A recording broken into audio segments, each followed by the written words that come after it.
माहवार मैगज़ीन हमसरी हैदराबाद शुमारो जुलाई 2021 पेश खिदमत है डॉक्टर आमिर गडानी जो गजल आवाज साकिब अबड़ो।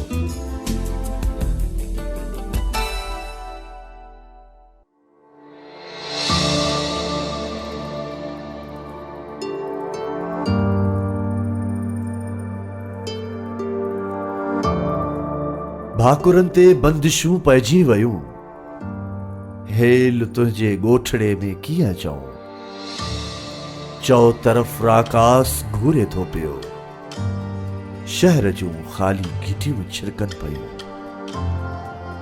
सोचते पहरा लगाए था छॾियो, आज पेजी गाल कंहिंसां कीअं कयूं, हुन जी ॻोल्हा में शहर आहे सॼो, तुझे वारन में रखियूं जंहिं आंगरियूं,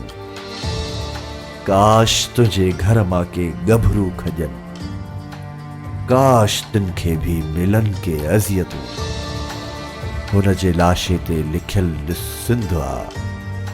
पंहिंजे दर ते ॾिस लिखियल लख लानतूं, नाज़बूअ जे गुल जहिड़ी आ सखी,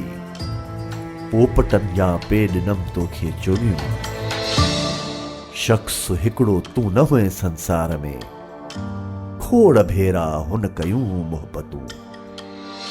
आ जुगन खां रीत इहा ई रही, आ जुगन खां रीत इहा ई रही, आशिकीअ जे झोल में बस तुहमतूं, भाकुरन पे बंदिशूं पइजी वयूं, हेल तुझे गोठड़े में कीअं जाऊं।